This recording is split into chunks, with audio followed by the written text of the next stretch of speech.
맞벌이 부부이고 각자가 벌어오는 돈은 따로 관리했어요. 저는 이제 30이 되었고 남편도 30대 초반이라서 아직 아이 계획은 없습니다. 빠르면 내후년쯤부터 가질 계획이에요. 미래를 대비한 적금과 핸드폰비나 아파트 관리비 같이 달달이 고정적으로 빠져나가는 금액을 남편이 벌어오는 수입에서 쓰기로 했고, 제가 벌어오는 돈으로는 대출금이자와 자동차 할부금을 책임지기로 했습니다. 생활비는 서로 반씩 부담하기로 했어요. 친정어머니는 저희가 정한 결정을 썩 마음에 들어하지는 않았어요. 그렇게 내야 할 것들 전부 내더라도 돈이 꽤 남을 텐데 굳이 제가 아니어도 좋으니 누군가 한 사람이 나머지 돈을 알뜰하게 관리하는 게 좋은 방법 아니겠냐고 하셨어요. 두 사람 벌이는 합쳐서 500원저리 정도 됩니다. 누가 더 돈을 많이 번다고 하기 어려울 정도로 남편과 저의 수입은 비슷한 편이고요. 그런데 남편이 벌어오는 돈 중에 주식 같은 걸로 부수입이 꽤 많았는데 매달 금액이 다르니 관리가 어렵겠더라고요. 그래서 각자 관리하게 된 거예요. 남편이 주식이나 코인 같은 걸 하면서 매달 넉넉한 수익을 낸다고 보장하기 어렵기 때문이지요. 낼 거 다 낸다고 하더라도 각자 앞으로 달에 100만 원씩은 남았기 때문에 저희 형편에 각자 필요한 곳에 쓰기에는 넉넉한 금액이기도 했어요. 저도 남편처럼 주식 같은 걸 투자해서 돈을 벌고 싶었지만 워낙 겁도 많은 데다가 원금을 날릴 수도 있다는 사실 때문에 저는 그냥 따로 저금 통장을 하나 만들었어요. 이제 1,500만 원 정도 모여 있습니다. 남편도 모으고 있다고 하기는 하는데 제가 볼 때는 남은 돈만큼 주식이나 코인을 하면서 돈을 더 챙기거나 날리고 있는 것 같은데 얼마나 모았는지는 모르고 있습니다. 각자의 돈은 서로 터치하지 않기로 약속했기 때문이에요. 서로 남는 돈을 관리하는 방식이 틀린 것처럼 저와 남편은 돈 개념에 있어서는 많이 틀린 편이에요. 저는 알뜰한 편은 아니지만 씀씀이가 해픈 것도 아닙니다. 결혼 생활 3년간 갖고 싶은 것들이나 필요한 것들 다 사면서도 돈을 꽤나 모았으니까요. 남편의 경우는 조금 달라요. 돈을 써야 할 때는 아까워하지 않고 팍팍 쓰는데 아닐 때는 또 그렇게 짠돌이일 수가 없어요. 저한테 선물도 자주 해주고 다 좋은데 단 하나 단점이 있다면 먹는데 쓰는 돈을 그렇게 아까워해요. 같이 장을 보러 갔는데 오렌지 주스가 마시고 싶어서 카트에 담으니 돈 아깝게 무슨 과일 주스냐고 말하면서 값싼 과일향이 첨가된 음료수로 바꿔버려요. 그리고 제가 그날이 되면 소화가 잘 안 돼서 요거트 같은 걸 사거든요. 그러면 또 저보고 뭐 그렇게 사치스럽냐면서 우유를 집어와요. 자기가 집에서 밥솥으로 만들어준다고요. 집에 와서 만들어주면 불만이라도 안 생기겠는데 가뜩이나 그날이라 예민해져 있는데 제가 먼저 화내면서 짜증을 부리기 전까지는 귀찮다고 만들어주지도 않아요. 하루는 이런 걸로 짜증 부리는 것도 아닌 것 같아 퇴근길에 제 돈으로 요거트 몇 개를 사다 놨어요. 제 돈 주고 사온 거는 또 별말하지 않고 저 없을 때마다 몰래 하나씩 꺼내 먹더라고요. 고기도 제일 값싼 부위만 고집해요. 간을 세게 해서 먹으면 사구려 부위도 맛있게 먹을 수 있다고요. 돼지갈비찜이라도 먹으려 치면 국물용 등뼈를 사가지고 그걸로 해먹어야 했어요. 라면도 인터넷에서 무슨 업소에서 쓰는 대용량 스프를 사가지고는 사리면을 가져다가 끓여 먹게 했습니다. 국물이 남으면 자기가 도시락으로 싸가서 다음날 밥 말아 먹겠다고 버리지도 못하게 하고요. 밥 말아 먹을 만큼 양도 안 되는데도 그걸 버렸다가는 그렇게 해퍼서 돈은 언제 모으냐고 잔소리를 시작합니다. 라면 스프가 제품에 있는 거랑 똑같다고 해도 사리면으로 끓여 먹으면 그 맛도 안 나요.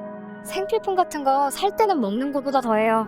남편은 씻을 때 샴푸 말고 아무것도 안 써요. 바디워시도 없고 세안제도 없어요. 오직 리필용으로 파는 대용량 샴푸 하나 사서 그걸로 머리부터 발끝까지 다 씻어요. 그걸로 그날 신은 양말이랑 팬티까지 세탁하고 나와요. 저한테 시키는 게 아니니 크게 불만은 없는데 세탁소에 드라이클리닝 맡기는 것도 싫어해서 제가 필요해서 2,000원 주고 스프레이용 섬유탈취제 하나 사왔더니 저보고 제정신이냐고 입에 거품을 물고 잔소리를 한 적도 있어요. 어느 정도 절약하는 건 애교로 봐주겠는데 솔직히 이런 식으로 아낀다고 가게에 엄청나게 보탬이 된다는 느낌도 없고 남은 생활비는 저금으로 돌리기는 하는데 그 액수가 그렇게 크게 와닿을 정도는 아닙니다. 말씀드렸다시피 남편이 또 써야 할 때는 아끼지 않고 쓰는 편이라서. 그런데 얼마 전에 사건이 터져버리고 만 거예요. 출근할 때 보통 아침에 같이 출발하는데 제가 개인적인 사정이 있어서 반차를 내고 그날은 오후에 출근하게 되었습니다. 생각보다 아침에 봐야 할 일이 금방 끝나버려서 시간이 남아서 집 청소나 대충 해두고 출근을 하려고 했어요.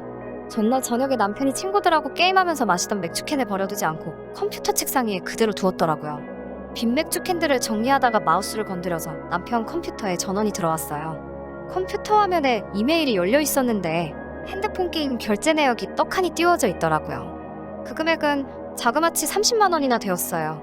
저는 깜짝 놀라서 남편 이메일을 뒤집 결제 내역 몇 개를 더 찾아봤어요. 그동안 한 달에 100만 원 가까이 되는 돈을 저 몰래 핸드폰 게임에다가 결제를 하고 있었던 거죠. 그날 저녁에 그걸 가지고 대판 싸웠어요. 과일 주스 사는 것 가지고도 저한테 씀씀이가 해프다고 잔소리를 해대던 사람이 대체 무슨 정신으로 핸드폰 게임에 달달이 100만 원씩을 쓰고 있냐고 한마디 했어요. 남편은 그걸 가지고 각자 돈은 알아서 관리하기로 하지 않았느냐고, 왜 이제 와서 큰 소리냐고 뭐라 하더라고요. 자기가 생활비를 안 준 적이 있냐, 내야 할 돈을 밀린 적이 있냐 하면서요. 그동안 핸드폰 게임 같은데 쓰라고 잔소리 참아가며 나 먹고 싶은 거 못 먹어가면서 아낀 게 아니라고. 나는 그래도 모아놓은 돈이 꽤 되는데 너는 모아놓은 돈이 얼마나 되길래 이런 데다가 돈을 쓰냐고 한마디 했어요. 따로 모아놓은 돈이 있냐는 질문에는 계속 대답을 회피하면서 뭐냐 알겠다, 앞으로는 진짜 절약하며 사는 게 뭔지 보여줄게, 이러면서 되려 저한테 큰 소리를 빵빵 치더라고요. 그날부터 각자 관리하던 개인 계좌는 월말에 서로 어디에 쓰고 얼마가 남았는지 내역을 서로 공개하기로 했어요. 여전히 개인 돈은 각자 관리하며 필요한 데 쓰되 월말에 지출 내역을 서로 공유하면서 반성도 하고 하면서요. 남편이 그동안 모아놓은 돈은 500만 원도 되지 않았어요. 그래도 며칠 뒤에 몇백만 원이나 투자한 게임은 아는 형님에게 팔았대나 뭐래나 하면서 돈 200만 원을 가지고 오더라고요. 여태까지 거기에 퍼부은 돈에 비하면 본전의 반도 못 건지는 금액이기는 했지만 그래도 순식간에 정리하는 모습을 보여주니 저는 이제 남편이 다시 정신 차린 줄 알고 내심 기뻤어요. 그런데 그날 이후로 짠돌이 근성이 더욱 더 심해지더군요. 장보고 와서는 정리하기 전에 식탁 위에 그날 장봐왔던 걸 쭉 깔아놓고 냉장고 검사를 시작했어요. 지 도시락 반찬 해주려고 사놓은 비엔나 소세지를 보고는 냉장고에 아직 분홍햄이 반이나 넘게 남았는데 똑같은 걸 또 샀다고 하고, 그 싸구려 분홍햄도 지가 이게 더 싸서 사자고 해놓고서는 맛없다고 먹지도 않아서 반이나 남아있던 건데 말이에요. 그런 식으로 돈 쓰는 걸 가지고 빈정상하게 만드는 게 한두 번이 아니지만 결과적으로는 남편도 착실하게 돈을 모으는 모습을 보여주고 있고 와서 크게 뭐라고 하지 않고 좋은 점만 보려고 했어요. 그런데 남편은 그날 사건을 가지고 아직도 저에게 앙심을 품고 저를 크게 한 방 먹이더라고요. 지난 1월이 친정아버지 생신이셨어요. 원래는 퇴근 후에 남편과 만나 지방에서 올라오신 두 분과 같이 식사를 하기로 했는데 제가 급한 회사 일이 생겨야 야근을 하게 되면서 도무지 시간을 맞출 수 없게 되었어요. 친정부모님이 이 시국에도 저희와 식사 한번 하신다고 가게 문까지 일찍 닫고 지방에서 2시간 걸려 버스 타고 힘들게 올라오신지라 그냥 돌아가라고 하기도 뭐해서 남편에게 미안한데 혼자서 두 분 식사 좀 대접해달라고 부탁을 하게 되었어요. 남편과 식사를 끝내고 집으로 돌아가시던 어머니한테 전화가 왔습니다. 회사 일 때문에 못 가서 미안하다고 다시 한번 싸가드리고 박서방이 뭐 맛있는 거 사줬어? 하고 물어봤어요. 응, 덕분에 잘 먹었다 하고 대답은 하셨는데 시큰둥하게 대답하시길래 낌새가 이상해서 뭘 드셨냐고 물어봤어요. 터미널까지 마중 나가서는 어디 좋은 데 가지도 않고 터미널 근처에 있는 중국집에서 짜장면 한 그릇씩 사줬다고 하네요. 다른 날도 아니고 지장인어른 생신에 말이죠. 퇴근하고 집에 돌아오니 남편은 저 돌아온지도 모르고 컴퓨터 화면만 뚫어져라 쳐다보고 있더라고요. 너무 화가 나서 그 자리에서 뒤통수를 한 대 쳐버렸어요. 이게 뭐하는 짓이냐고 화를 내더군요. 저도 화가 가시지 않아서 대체 무슨 생각으로 장인어른 생신날에 짜장면을 사줄 수가 있냐고 한마디 했어요.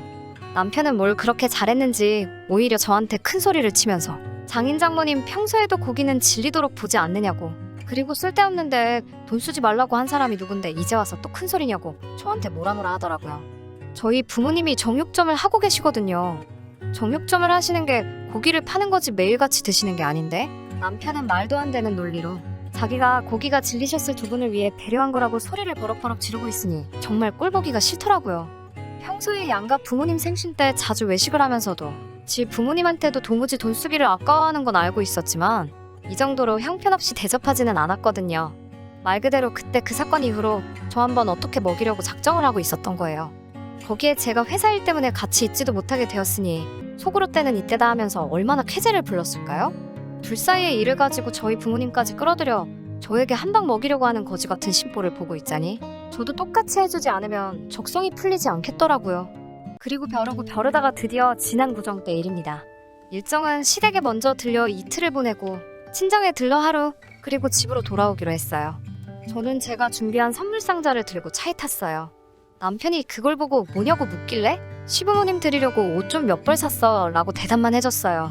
에이 무슨 명절에 선물이야 하면서 뭘 그렇게 옷을 많이 샀어 하는데 표정은 웃고 있는 걸 보니 제가 지네 부모님 거 신경 써서 준비한 거라고 생각했는지 기분 하나만큼은 좋아 보이더라고요. 그 안에 뭐가 있는지도 모르고 말이에요. 시부모님 뵙자마자 인사드리고 선물 상자를 내밀었어요.